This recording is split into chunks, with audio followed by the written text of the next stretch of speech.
नमस्कार, मैं आपकी फिटनेस कोच मंदाकिनी गिरी और आज आपके लिए लाई हूँ प्राणायाम। प्राणायाम से रिलेटेड जो भी हमारे क्वेरीज है, क्वेश्चन है या प्राणायाम हमें कैसे करना चाहिए, किस तरह से प्राणायाम किया जाता है, कितनी देर तक करना चाहिए और उसके हमारे बॉडी के ऊपर होने वाले जो भी इफेक्ट होते हैं वो क्या होते हैं। ये बहुत ज्यादा डीप सब्जेक्ट है, लेकिन हम उसको जितना लाइटली लेते हैं उतना ज्यादा लाइटली नहीं लेना चाहिए। तो इसका जो भी बेनिफिट है हमारे बॉडी के लिए वो बहुत ही ज़्यादा होता है। सो आज हमें ये जानना है कि प्राणायाम किस तरह से किया जाता है, कैसे किया जाता है और कितनी देर तक इसे करने से उसका लाभ मिलता है। सो प्राणायाम के बहुत सारे बेनिफिट है। आप आसन करते हो तो आपके बॉडी के लिए जो भी इफेक्ट होता है वो होता ही है, लेकिन प्राणायाम करने से आपके इंटरनल जो भी स्टोरेज होता है, इंटरनल बॉडी के ऊपर वो बहुत ज़्यादा काम करता है। चाहे आपके लिए मेंटली कोई प्रॉब्लम्स हो, मेंटली डिसऑर्डर के प्रॉब्लम्स हो, माइग्रेन प्रॉब्लम हो या फिर माइंड से रिलेटेड जो भी प्रॉब्लम्स है, ये सारे इसके साथ खत्म किए जाते हैं।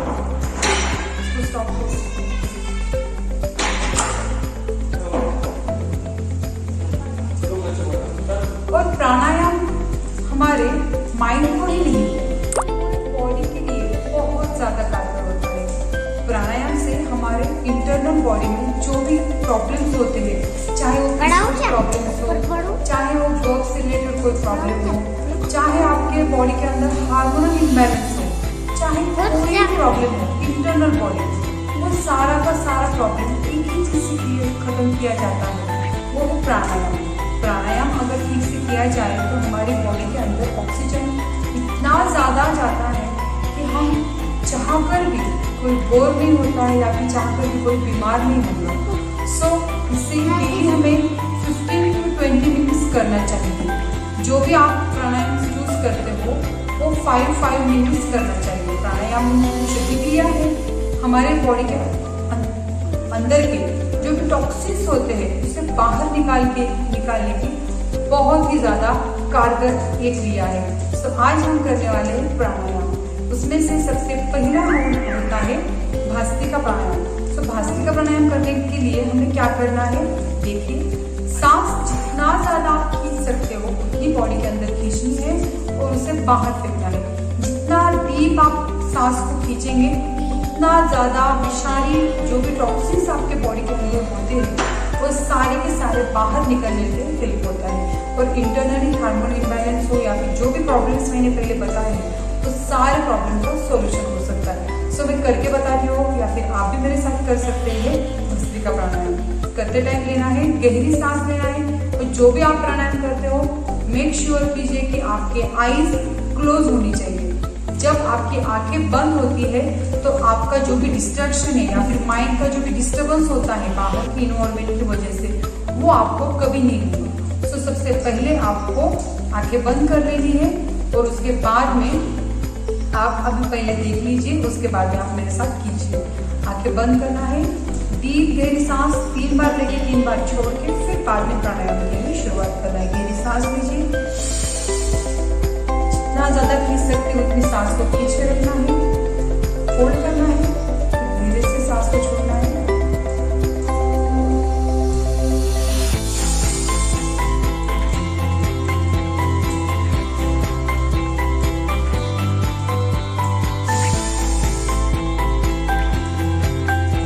अब आपकी बॉडी प्राणायाम के लिए तैयार है। अब आपको करना है भस्त्रिका प्राणायाम। इसे करने के लिए सांस खींचनी है और सांस के साथ ही हाथ दोनों ऊपर झुटके से ले जाना है और झुटके से नीचे लाना है।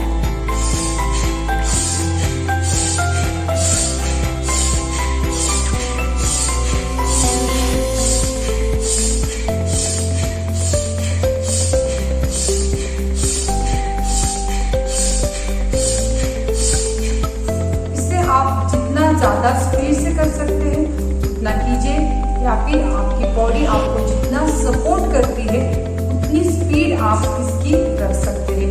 इसके 30-30 के 3 आप रिपीटेशन कर सकते हैं या फिर आप ओनली 30 भी करके उसे स्टॉप कर सकते हैं। इससे हमारे बॉडी में बहुत ज्यादा ऑक्सीजन मिलता है, बहुत ज्यादा। चलिए स्टार्ट करेंगे, फिर से एक बार 10 टाइम्स करेंगे। 1 2 3 स्टार्ट।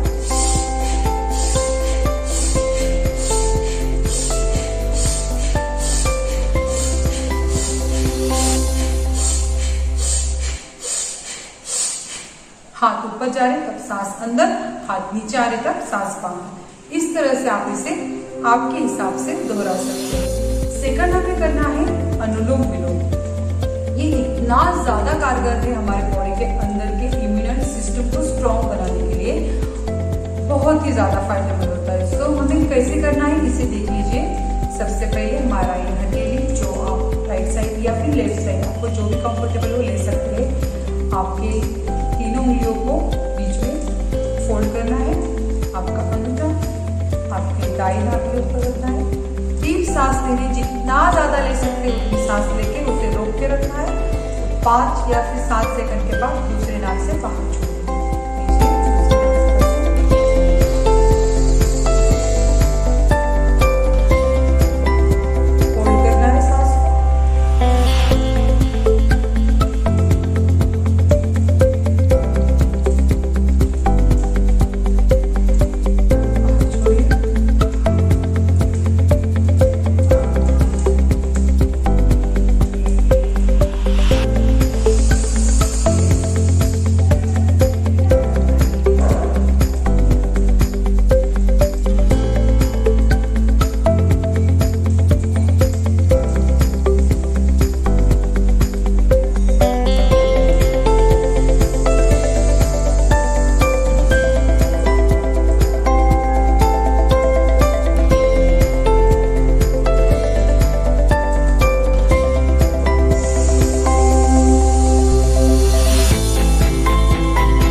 ज्यादा शिद्दत के साथ करेंगे उतना ज्यादा लाभ आपके बॉडी के इम्यून सिस्टम को स्ट्रॉन्ग बनाने के लिए और बॉडी को नॉर्मल करने के लिए होता है। इसमें मस्तिष्क में ऑक्सीजन मात्रा बहुत ज्यादा जाती है, इसीलिए आपका जो भी माइंड से रिलेटेड प्रॉब्लम है या फिर आपको मेंटल डिसऑर्डर के प्रॉब्लम है तो वो प्रॉब्लम्स क्लियर हो सकते हैं। थर्ड है हमारा ये शुद्धि क्रियाएं होती है कपालभाति। कपालभाति के लिए आपको गहरी सांस लेना है, फिर बाहर छोड़ना है और उसे 100 टाइम आपको थोड़ा करके सांस को बाहर खींच के छोड़ के रखना है। तो लीजिए मेरे साथ कीजिए और ये करते टाइम भी आपको आंखें क्लोज कर देंगे।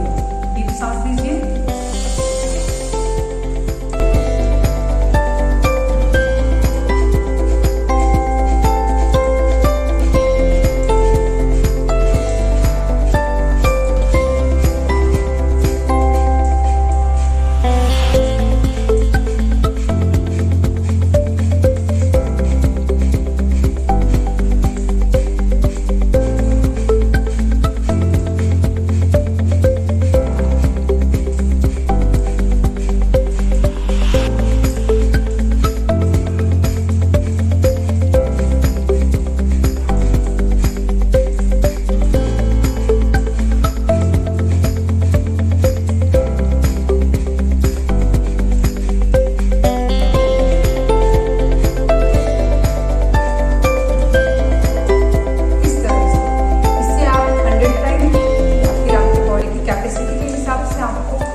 बार सांस को वन टाइम पे खींच के छोड़ना है, लेना है, छोड़ना है, लेना है। पेट को अंदर बाहर इस तरह से स्ट्रोक के साथ करना है।